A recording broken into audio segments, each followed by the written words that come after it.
Hello, I'm Judy Stiles. Thank you for joining us this week on Newsmakers. Well, this week we're focusing on local arts, and we're beginning with a look at a new magazine in Joplin at Missouri Southern State University. Coming up later in the program, we'll find out about an arts event coming in a few weeks here in the Joplin community. Starting with introducing our guests, Olive Sullivan, we have Brad Stout and Terri Lynn-Frasher, and you have all been involved in the new arts magazine, Vivid. Yes. And people who have been watching the news, reading stories, they know that really we're literally just a short time period away from this hitting the streets, hitting the campus of Missouri Southern.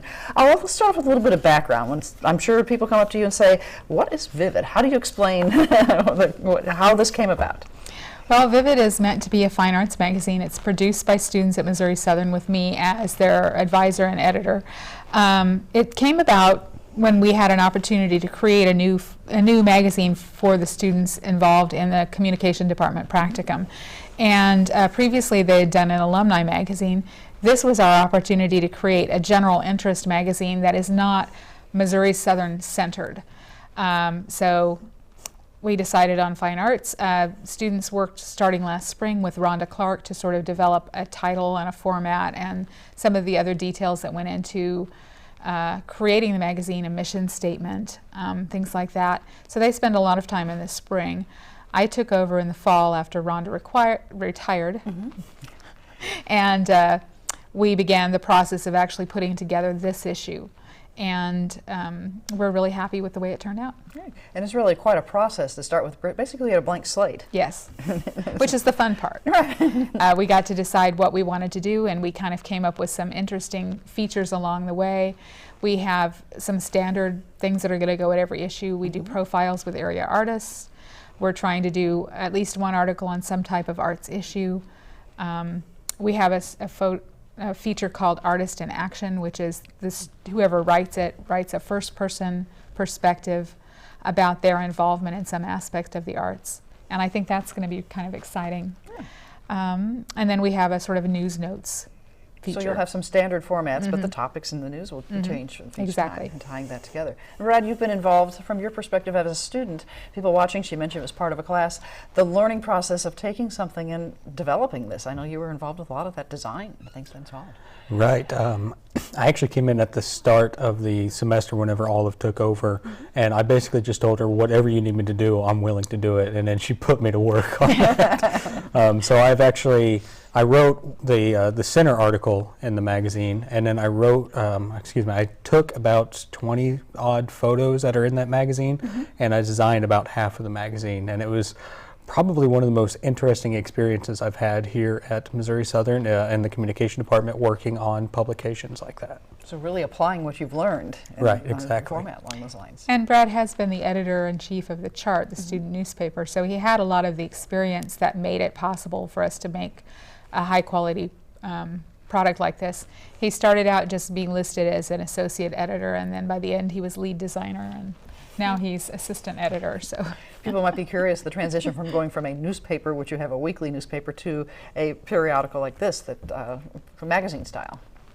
Well, it's kind of interesting. Here it's much more artistic in design, whereas with newspapers you can get a little bit more artistic and more magazine style from time to time, but you're typically more traditionally designed the way newspapers traditionally look.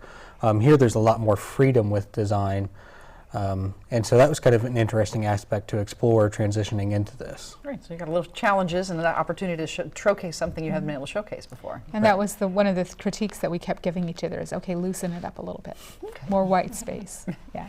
And Terri, your aspect was unique in this magazine as well. Yes. You're featured in the magazine. Yeah, I was the one who did the first-person experience, working with an artist and having an art experience, which was very fun. I hired Jeremiah Johnson, who's an art student here at Missouri Southern, and together we created a comic book. So that was a very long experience. That was as much my baby as this magazine was, and it was very fun. So did you enjoy the opportunity to share with the public and the readers that this is what you have to go through in this creation process, this creative process of making something happen? I did, because you know, a lot of people have art concepts in their head or things that they want to do, but they don't have the skill. Like, I consider myself an artist, but I do not consider myself someone who can draw. Certain limitations of the skills, right? I mean, it would have been a stick figure, you know, comic book if I had done it. So it was nice introducing Jeremiah into my idea and having him produce it for me. It was just, and then being able to write about it.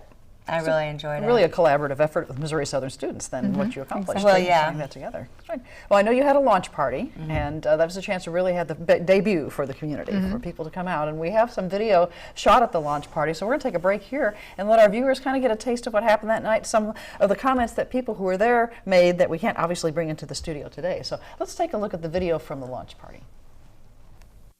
My name is Paula Carson. I'm Provost and Vice President for Academic Affairs.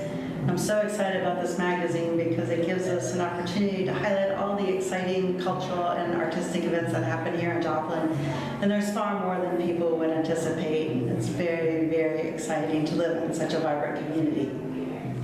Hi, my name is Kay Lewis. I'm the Director of Midwest Regional Ballet in Joplin, Missouri. I just want to thank Olive for featuring my dance company in Vivid's first magazine edition.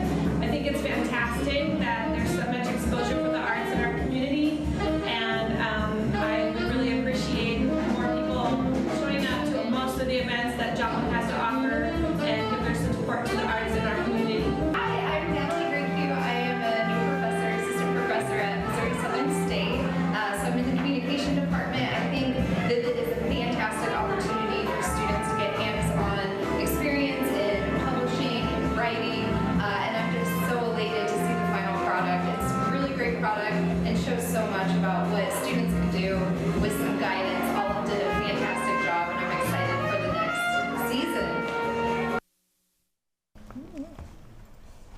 Well, as we can see by the little clip there, you had a great evening, it looks like. You had quite a gathering. Yes, we did. We had a lot of fun. And we used that launch party as an opportunity to showcase some other Missouri Southern students. The music that you hear in the background is the jazz combo, or jazz ensemble, directed by Freddie Green. And we had another Missouri Southern student, Justin Eves, who came and performed some of his original music.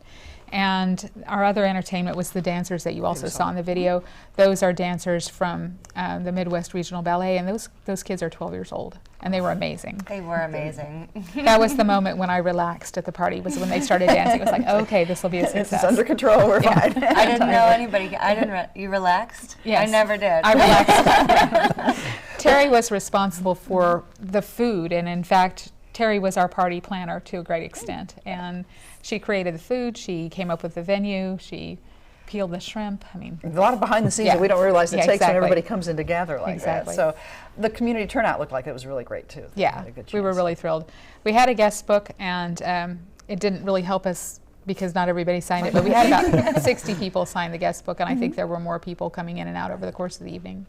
And I imagine as producing the magazine that you really established a lot of ties with the arts community. Yes, exactly. And in fact, our party was actually saved by the Downtown Joplin Alliance. We started out in the Focal Point Gallery, which is owned by the Missouri Southern Art Department, and they had some issues with heat and power, and we ended up at the last minute rushing down the street 3 doors to the Downtown Joplin Alliance and hosting it in their lobby, which worked out very well, and we really appreciate their support. But we've also worked closely with Connect to Culture and Art Feeds. Yes. Definitely. Who else? Well, we definitely worked hard with Midwest Regional Ballet, Right. And we saw Kay Lewis on that clip. And I'm drawing a blank on some of them. Well, but we worked the with a lot Third of Thursday people. people Right. and the Artwalk people, Artwalk and people, that would be- Linda Teeter, who also has a gallery downtown and is responsible for the Artwalk. And we made some contacts at the party that we have been working on with people who want to either be featured or advertise with us or something in the future. So, and a lot of people have asked if they can distribute the magazine at their venues. Art galleries, we have it at the Spiva Center downtown, we have it across campus, we have it at the City Hall, Joplin City Hall. So people who are watching will say, how can I see that magazine? There's a lot of locations around town that, as well as and on we're campus. trying to keep them stocked, but we don't really have a solid distribution system, plan right. at this Well, moment. they keep running out because Yes. everybody loves them so much. They're in the Joplin Coffee Shop. I was at Spiva on Sunday, and they were down to 1 copy. And Yeah. So you say, call somebody, bring some Yes, more in. exactly. But it's also available online as well. Yes. So tell me about your online edition, how that came, I mean, were you involved in the online design, tying that together? I actually wasn't. I have a little bit of experience with online design, but we had another staff member, Aaron Weatherford, work on the website. And he put a digital copy of the magazine on our website via an app called Issue, I think is how it's pronounced. So you can look at the entire magazine there, and we also have little like day trip ideas on there that are arts related and other things like that. So are you able to expand on the website beyond what you're able to put in publication? Because our magazine's only going to come out once a semester, there's a lot of opportunity. One of the features the magazine has is an arts calendar that folds out, and you can pull it out and hang it on your refrigerator or whatever. Obviously, it's going to be dated. So our website has an up-to-date calendar and links to Connect to Culture's arts calendar.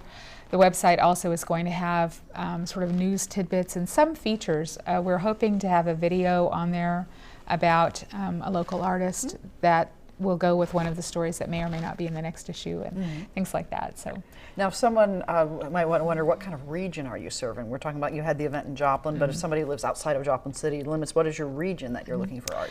We are primarily focusing on Southwest Missouri. We are kind of thinking, because of the way Southwest Missouri is, that we're going to creep into Arkansas and Kansas and possibly Oklahoma a little bit. This first issue focuses really heavily on Joplin, but for the second issue we're talking about moving a little farther afield. And we'd also like to invite people, if they have ideas or suggestions, to contact us. Okay. So you're in that planning stage now in the spring semester for this next edition. Yes, and the next issue will come out at the beginning of the semester in August. Right. So involved in planning, designing, people might say, how do you come up with ideas? Because I know I got news releases, it seems like there's a lot of different art things happening in our community, so probably a selective process at times. At times. We just held a meeting last week where we were actually just, all the staff members were there, and we were just kind of pitching ideas and trying to figure out what exactly is going to be in the next issue. And we've got a few ideas that are, for the most part, nailed down. This is what we're going to do. And then we've got a couple other ideas that that we're still toying with, seeing if they're feasible options, and just keeping it open a little bit. And we're just weighing our options. Right, you still have some time. With so much art to choose from in Joplin, it's very easy to come up with topics. Right. I already have my feature started and interviewed and have my photography session done. Yeah. I mean, it's easy. There's a lot of art and culture in Joplin anymore. Now, you obviously had the human interest angle with your story in this last publication. When you're covering the arts, it's more than look at somebody's painting. You're telling the stories of a lot of people. Exactly. Right. And to me, that's what makes it interesting. You can go to any gallery and look at artwork, but what we're trying to do is tell you the story of the artist behind the artwork. And sharing their stories with the community.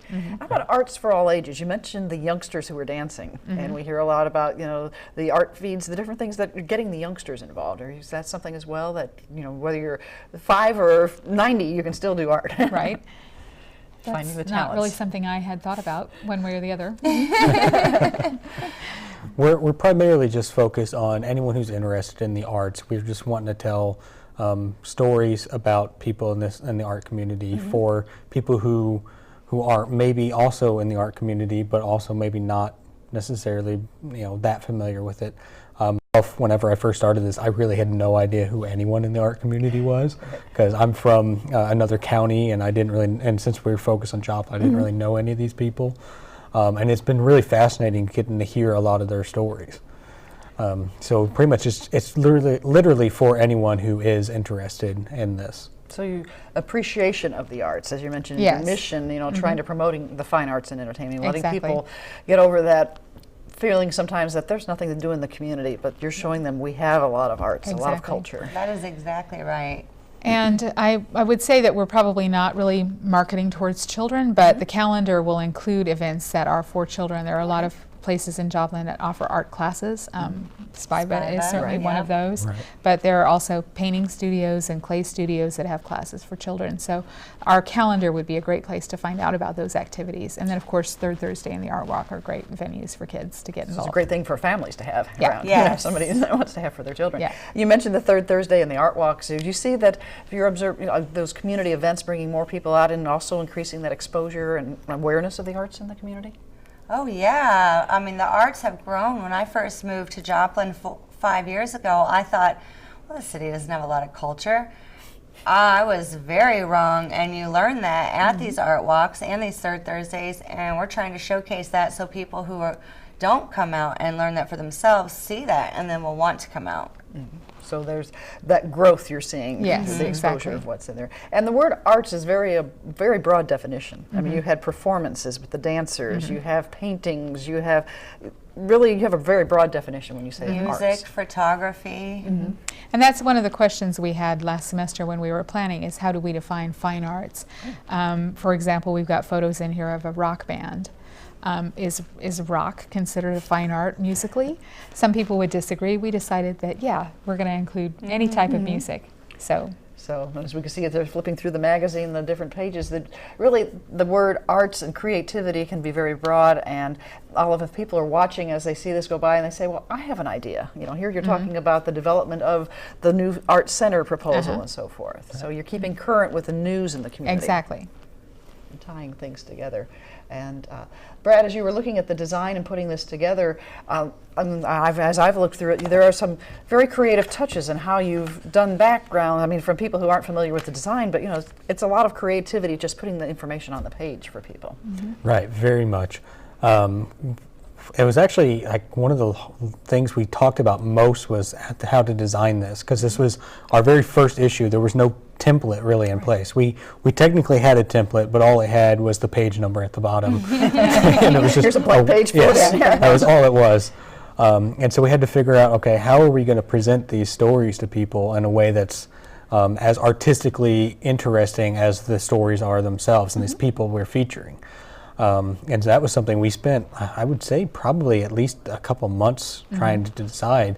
And even as through the course of designing, we were still making changes to what our design ideas were. Like we would do things one way and decide, I don't really like that font. Let's change things around a little bit. And so it was a very long process, but I think it worked out well. And then one of our goals was to be consistent. So if we did something this way on one page, then we wanted to make sure that we carried that through. To have that consistency and throughout the that magazine. became, we were saying things like, well, does this have a drop shadow on it? Because this does. So looking at it with a fine. And we spent a lot of time talking about color as well. Right. But I bet we spent 8 hours trying to get the cover. Yes. color. Yes. The color is in the cover. And people might be curious, the name Vivid. I haven't asked that. Somebody watching, well, how do you name a magazine Vivid? Well, art is just so it grabs you, it jumps out at you. It is vivid. It is an experience that you're living. Like, it's just not something that's one-dimensional. It's very three-dimensional, like life. It's very vivid. It captures the essence of what you're talking about. So you are preparing now for a magazine that people will get in August, you Yes, said. August or early September. I The don't wanna- spring semester, right? It's when we come back for school in the fall, it should Right, be ready for yes, students. yes. So magazines, Red, I know you've worked on newspapers, like you mentioned, different in terms of deadlines, but do you like that creativity, perhaps having a little bit more time to design and put it together? I really do. One of the things that I've always kind of been struggling, like whenever I did newspaper design, was that we're on a faster, like we're working at a faster pace. Right. We've got, the chart here at Missouri Southern has a weekly publication that you're trying to design for. So you don't really have a whole lot of time to get these really creative ideas and make them work. Because sometimes, like, you have an idea and you've tried to do it and you don't quite get it right, and you have to spend some time. Right. And a lot of times it's those little details that take up the most of your time when designing. So having a magazine where we can have the semester to work on it, it's definitely a lot more freeing in a way to kind of work on its creativity. And of course, Terri, and writing and shooting pictures and piecing it together, it's really a teamwork effort. You're all working together. The word that we like the most is collaboration. And I'd just like to say a little bit. Several of the students that were working on the magazine graduated in December, and yet we weren't actually done with the magazine. So several of them came back in January, and we started working a week before the semester started on the final edits. And we had, I think you and I were there every single day. Pretty much. And Jeremy Jones, who was our art director, was there whenever he could possibly do it. He had graduated. And even the week after the semester ended, we were still in the office working on this. So this is not just a thing that students did because it was a class and they were getting a grade. They did it because they were passionate about it. Passionate and dedicated to the project. Right. Well, I'd like to thank the three of you for being with me on this part of the program, Thank you. sharing information with the Thanks for audience. having us. You're welcome. And I'd like to invite the viewers to stay tuned because we're going to find out some more about the Art Walk, which you mentioned in the show as well. So stay tuned. We'll be back with more right after this.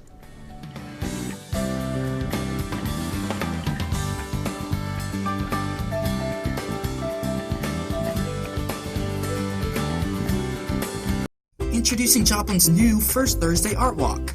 Held the first Thursday of every month in downtown Joplin, the First Thursday Art Walk focuses on the art that is ingrained in Artwalk's roots. Featuring acoustic music, fine art from emerging and professional artists, and of course Coco the Meaner Dog, Artwalk is the perfect place for artists, lovers of fine art, and even serious art collectors. And be sure to like First Thursday Art Walk Joplin on Facebook. So come enjoy an evening full of fine art and art at its finest the first Thursday of every month from 5:30 to 8:30 p.m. Welcome back. In the first portion of the program, we mentioned Art Walk, and now we're going to find out more about it. And joining me is the coordinator, Linda Teeter. Thank you for being here today. Thank you, Judy, for having me. And we're recording this program as you're getting ready for a new season of Art Walk at Yes. Joplin. So for someone who's not familiar, maybe they haven't made the trip downtown, how do you define that for someone? And they say, well, what is Art Walk in Joplin? Well, Art Walk should be where you're walking the art. So it has to be within a reasonable distance so you can go from one gallery venue to another. So we aren't new to being Art Walk because we have existed since March of 2008. We just changed the night. So we could give more of art and music as the reason why you're walking the art. And we're inside instead of outside. So, you know, basically Art Walk should be about walking the art and also listening to good music and maybe have some food and some other things going on. So there's a wide variety of things that take place during Art Walk. Yes, yes. I mean, it's a community event. It's free to come and look. It's for all ages. Wheelchairs usually can get in and out of the gallery spaces. Dogs and strollers as well, has done that many years. But this is a time when the community can see their neighbor that has now, that night, decided instead of being the attorney during the day, is now showing her art, her paintings. And so it's a wonderful thing for the artist to be able to network with the community, and for the businesses that host us to be able to network with the community, and not being just a retail space maybe that night, but they're also hosting the opening for the artist. And some venues have a lot of artists and some just have one. And so this is on the first Thursday of each month. First Thursday of each month. So March 3rd is the first Thursday. It is. Excellent. And then it'll be for 8 months. Now downtown Joplin is where things take place? Yes, historic downtown Joplin. And so you're basically going from Spiva Center of the Arts, which is at 3rd and Wall, Right. and almost down to 7th and Main. So there's Joplin Avenue Coffee is one of our venues. Blacklist Tattoo and Ink, which is at, Blacklist Ink, which is almost to 7th Street on Main. And they can host quite a few artists, and they're great hosts. Now we have some signage behind us, and this is what will identify the galleries. People know where to go. These are our new signs, and the monies were given to us by support for the Convention Visitors Bureau, and we will have them on a short easel, and those have been donated by Lowe's.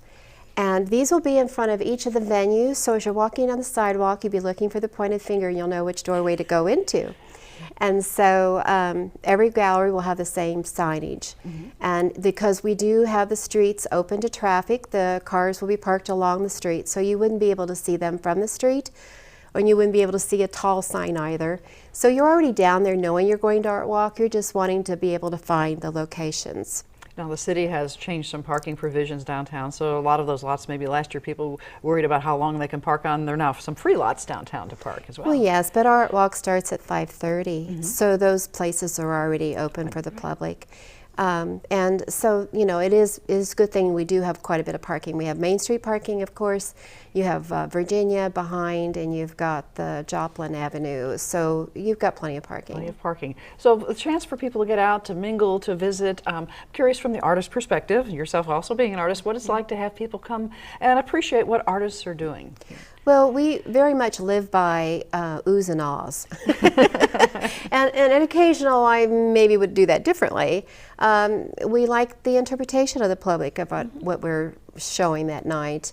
But most of what we really care about is being with the other artists too. Right. We don't get to see them every day, and now we're all together and we're all committed to the same mission, to give a good show, good 3 hours, reason for you to be downtown. We have acoustic musicians, and they are just as committed to this event, and they like to be heard.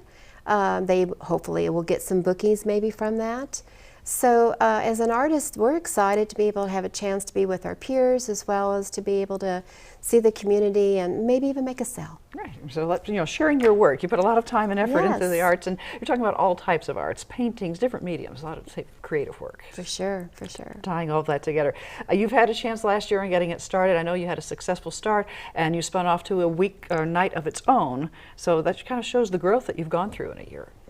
Well, we decided to be committed to the fact that we needed to walk the art, and have acoustic music, not big band, not real loud, have it more of as a backdrop to the art. The cultural event is what we're all about, and so we want the music with our art. We want the art of all mediums available to the public. We have places that don't have walls, so we have to use table. And then we have wall works. So we do have all mediums.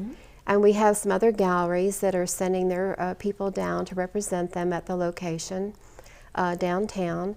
So you're getting a chance to, without you going very far away, you're going within a few blocks to see a lot of different people from different directions, and some don't live in Joplin, some might be right outside of Joplin, that have brought their work to show you. And so we had to make that transition, but we're really excited about it because it is just our night. Your night to let people see the arts in Joplin. Now you have a Facebook page which they've put up for us, so Yes. updating what's happening on a regular basis. They can find out what Yes, the event has. and at the top you'll see there's a pin mark for all Facebookers. You know about the pinning to the top. The pinning at the top will be where you will see where the venues are and the artist and the musicians will be playing. So we'll post that ahead of time, so you'll be planning your activities for the evening. Now you'll also find at every one of our venues that we will have a program, and those programs are printed and put together by Cardinal Detective Scales.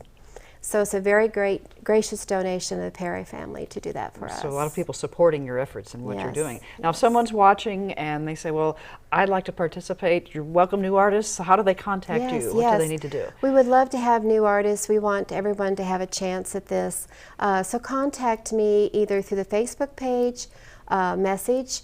We have email, which is firstthursdayartwalkjoplin@gmail.com. And you can call me at 417-438-5931. Great. So a lot of things to look forward to, and to summarize for people who may have turned in a little late, March 3rd kicks off a new year. And I'm looking for musicians too. So the musical arts as well. Yes. And so yes. a lot of possibilities. And I appreciate you for taking the time and visiting and sharing this information with our Well, audience. thank you. And everyone come out and have a great time. We promise you will have one. Thank you very much for being here. And I'm Judy Stiles. I'd like to thank you, the audience, for joining us this week on Newsmakers. Hope you can join me again next week at the same time on this station. We'll see you then.